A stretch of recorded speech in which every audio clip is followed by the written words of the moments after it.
अगर आप कनाडा आना चाहते हैं और आपको नहीं पता कि इमिग्रेशन कैसे अप्लाई करनी है, दो तरह की होती है जी। एक होती है फेडरल इमिग्रेशन होती है जिसको एक्सप्रेस एंट्री कहते हैं। दूसरी होती है जी provincial nominee, PNP, provincial nominee program. तो अगर आप इन दोनों में ट्राई करना चाहते हैं और आपको ये नहीं पता कि कैसे करना है, तो आज मैं आपको सारा तरीका बताऊंगा। चलिए जी, वीडियो का आप बाकायदगी से आगाज़ करते हैं जी। दो तरह की इमिग्रेशन होती है, या तो आप किसी प्रोविंस के अंदर नॉमिनेट हो गए हैं जिसको प्रोविंशियल नॉमिनी प्रोग्राम कहते हैं। इसके अंदर काफ़ी सारे प्रोविंसेस आते हैं, वो मैं आपको वीडियो के आगे जाके बताऊंगा। और एक होती है जी फेडरल एक्सप्रेस एंट्री जनाब, जो फेडरल गवर्नमेंट के अंडर आती है। तो दोनों का डिफरेंस बताऊंगा जी कि दोनों में क्या डिफरेंस होता है और कैसे आप अप्लाई करके यहाँ पे कनाडा आ सकते हैं जी, क्या क्या रिक्वायरमेंट होती हैं। तो वीडियो पूरी देखिएगा जनाब। वीडियो अच्छी लगे तो कमेंट में ज़रूर बताया करें। और जो भाई मुझे व्हाट्सएप पे वगैरह या इंस्टा पे मैसेज करते हैं, जब मुझे टाइम मिलता है तो मैं रिप्लाई कर देता हूँ। कुछ भाइयों की जो सी ना इन दी like during the mid of the night call आ जाती है, तो सो होता है बंदा, तो पता नहीं चलता। तो माज़रत चाहता हूँ अगर मैं टाइमली रिप्लाई नहीं कर सकता, लेकिन मेरी कोशिश ये होती है कि जितने भी कमेंट आते हैं अपने भाइयों को, प्यारे प्यारे भाइयों को रिप्लाई मस्ट करूँ। तो चलें जी, वीडियो को आगाज़ करते हैं जी। कनाडा में नाब जो इमिग्रेशन सिस्टम है बड़ा बड़ा आप समझ लें कि ऑर्गेनाइज किस्म का इमिग्रेशन सिस्टम है। यहाँ पे दो तरह की इमिग्रेशन होती है। एक तो होती है जनाब फेडरल इमिग्रेशन जिसको एक्सप्रेस एंट्री कहते हैं। वो आप भाइयों को पता होगा कि आपने जब CRS पे जाते हैं जी, कम्प्रिहेंसिव रैंकिंग सिस्टम के ऊपर जाते हैं, वहाँ जाके आप अपना स्कोर वगैरह चेक करते हैं जी, कितना स्कोर होता है। और इसके अलावा सेकंड जो ऑप्शन होता है इमिग्रेशन का जी, that is called PNP, provincial nominee program. तो ये दो तरह की इमिग्रेशन होती है फेडरल में। और इसमें क्या फ़र्क है जी फेडरल का और इसका? ये डिफरेंस होता है जी, जब आपको फेडरल में इमिग्रेशन मिल जाती है, एक्सप्रेस एंट्री में आप अप्रूव हो जाते हैं, उसका मतलब ये होता है जी कि after getting your immigrant visa you can land in any province of Canada. कि जब आपको वीज़ा लग जाता है तो कनाडा में आप किसी भी जगह पे जा सकते हैं, ठीक है जी। और दूसरी जो इमिग्रेशन आपको मैंने अभी जो थोड़ी देर पहले बताया जी, PNP, प्रोविंशियल नॉमिनी प्रोग्राम, उसके अंडर ये होता है जी कि अगर आपने PNP अप्लाई किया जी, तो सिर्फ आप एक टाइम पे एक ही प्रोविंस का अप्लाई करेंगे। जैसे ओंटारियो है जी, OINP है जनाब, ओंटारियो इमिग्रेशन नॉमिनी प्रोग्राम, ठीक है जी। इसके अलावा एक सस्कैचुअन है जी, SINP, Saskatchewan immigration nominee program. एक है जनाब Atlantic pilot program, AIPP, Atlantic immigration pilot program. Atlantic में जनाब Newfoundland, Labrador, Nova Scotia और न्यू ब्रंसविक वगैरह ये प्रोविंसेस आते हैं। और इसके अलावा एक अल्बर्टा की है जी, APP, अल्बर्टा प्रोविंशियल प्रोग्राम, ठीक है जी। और मैनीटोबा का भी है MINP, Manitoba immigration nominee program. ये 5-6 जो प्रोविंस हैं। और BC का भी है, ब्रिटिश कोलंबिया का भी BC PNP, British Columbia PNP, provincial nominee program. हर प्रोविंस की अलग रिक्वायरमेंट होती है। कुछ प्रोविंसेस की जो रिक्वायरमेंट होती है जी कि आपके पास जॉब ऑफ़र हो, कुछ की रिक्वायरमेंट होती है कि जॉब ऑफ़र ना हो।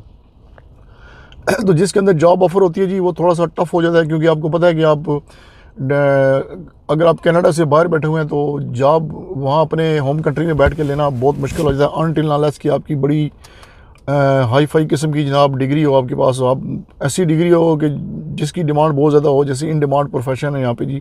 IT प्रोफेशनल हो गए जी, फार्मासिस्ट हो गए, एग्रीकल्चर जो वर्कर हो गए उनकी, ठीक है जी।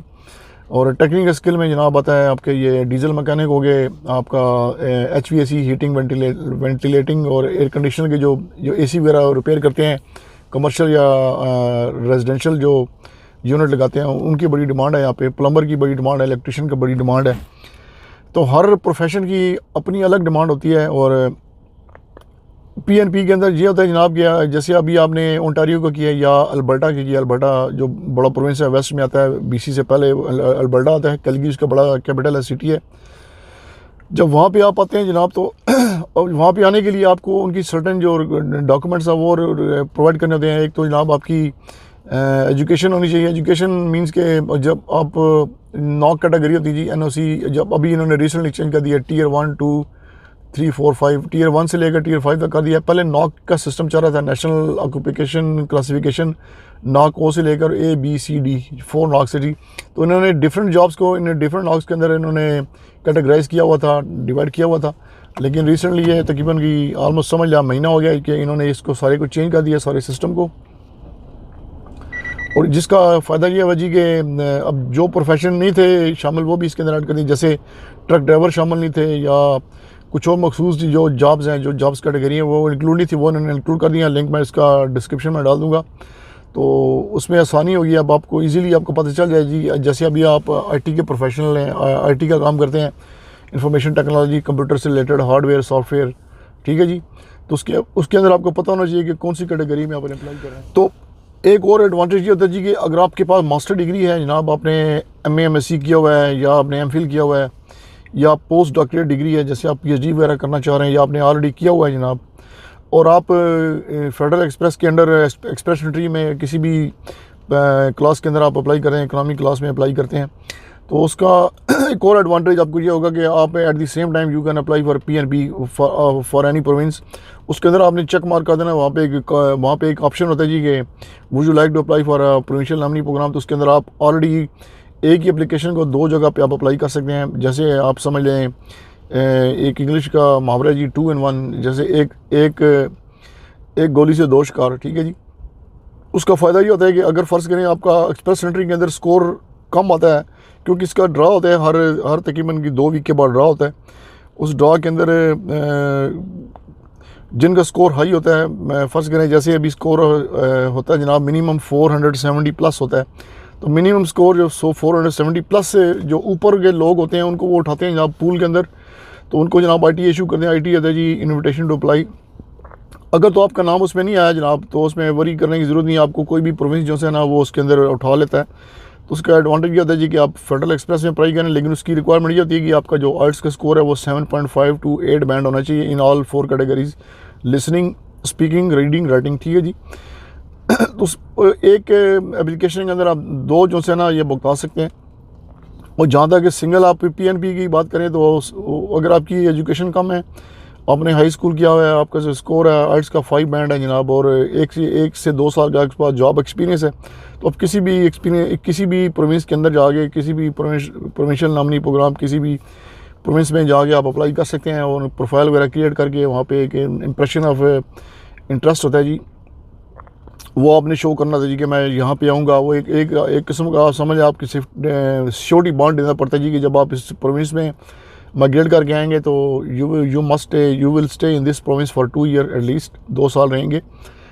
वो एक गारंटी होती है, क्योंकि ये ज़ाहिर बात आपको एक प्रोविंस बुला रहा है इमिग्रेशन के ऊपर, आपको आपकी फैमिली को जनाब, तो आपको वहाँ पे उस प्रोविंस के अंदर रहना चाहिए एटलीस्ट 2 ईयर।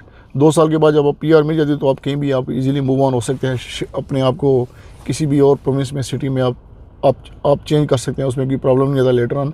लेकिन फॉर द टाइमिंग जो आप अप्लाई करते हैं तो आपको इंप्रेशन ऑफ इंटरेस्ट देना पड़ता है कि मैं जनाब इस प्रोविंस में रहूँगा। वो जो फॉर्मेट होता है वो आपको मैं डिस्क्रिप्शन में दे दूँगा, कोशिश करूँगा कि मिल जाए ऑनलाइन फॉर्मेट, वो भी आपको मैं प्रोवाइड कर दूँगा। तो इसका जनाब सबसे जो आसान तरीका है वो प्रोविंशियल नॉमिनी प्रोग्राम क्या है। आप कोई भी प्रोविंस ढूंढें और उनकी वेबसाइट पे जाएं, मैं वैसे लिंक डाल दूंगा सारे जितने भी प्रोविंसेस हैं कनाडा के, तो आप वहाँ जाके डिटेल मालूम कर सकते हैं कि कौन से प्रोविंस की क्या डिटेल है जनाब, क्या उनकी रिक्वायरमेंट है, डॉक्यूमेंट्स कौन से चाहिए, आइट्स का कितना स्कोर चाहिए, एजुकेशन कितनी चाहिए, एक्सपीरियंस कितना चाहिए, कौन सी जॉब जो सी है वो इन डिमांड है, किस जॉब के अंदर आपको वीज़ा मिल सकता है। हर जॉब के अंदर नहीं मिलता, कुछ जो स्पेसिफिक किस्म की स्किल्स होते हैं, जो स्किल क्या कहते हैं उसको, जो प्रोफेशनल होते हैं उसके अंदर ये वीज़ा देते हैं, हर कैटेगरी को नहीं उठाते ये। तो वो आप जाके देख लीजिएगा, मैं उसका इंशाल्लाह लिंक डाल दूँगा डिस्क्रिप्शन के अंदर।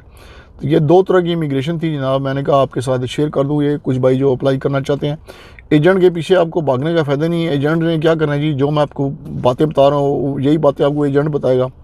मेरे पास लाइसेंस नहीं है यहाँ पे, लेकिन मेरे पास डिप्लोमा है इमिग्रेशन कंसल्टेंट का। मैं 6 महीने यहाँ पे CDI कॉलेज में पढ़ूँ मिसिसागा में, लेकिन लाइसेंस नहीं लिया, क्योंकि लाइसेंस अगर ले लूँ तो मुझे उसका साल के $4000 फ़ीस देनी पड़ेगी। और यहाँ पे तो पता है हर बंदे के पास कंप्यूटर है, हर बंदे के पास प्रिंटर है, इंटरनेट एक्सेस है। तो ज़्यादातर मेजॉरिटी पढ़े लिखे लोग यहाँ पे आते हैं माइग्रेट करके, तो वो खुद ही अपनी इमिग्रेशन एप्लीकेशन वगैरह खुद ही फिल करते हैं। तो इसका काम का फ़ायदा होता है पाकिस्तान में। तो इंशाल्लाह फ्यूचर में कभी पाकिस्तान है तो वहाँ पे इंशाल्लाह मेरा प्लान है कि ऑफ़िस खोलने का। तो मैं इंशाल्लाह अपने जो मेरे मुल्क के लोग हैं, जो बहन भाई हैं मेरे, उनकी इंशाल्लाह खिदमत करेंगे जनाब इंशाल्लाह ताला। तो ये वीडियो थी जनाब आज की, जिसमें आपको मैंने ये बताया जी कि आप किस तरह कनाडा आ सकते हैं जनाब, whether you can apply through express entry और थ्रू PNP स्ट्रीम। तो नेक्स्ट वीडियो में आपको बताऊंगा जी AIPP अटलांटिक इमिग्रेशन पायलट के वो कौन सा प्रोग्राम होता है, और उसमें वीडियो डिटेल से बताऊंगा कि किस तरह आप अप्लाई कर सकते हैं। उन भाइयों के लिए जिनकी एजुकेशन है जनाब, जिन्होंने मैट्रिक किया हुआ है या एफ़ए किया हुआ है और आइल्स भी उनकी इतनी स्ट्रॉन्ग नहीं है, 4.55 बैंड हैं, तो मैं आपको डिटेल से बताऊँगा जी। अभी मेरा ख्याल है वीडियो करते हैं बंद, क्योंकि वेदर भी बाहर बड़ा ख़राब हो रहा है। तो इंशाल्लाह आपको जी मिलते हैं नेक्स्ट व्लॉग में। अस्सलाम वालेकुम।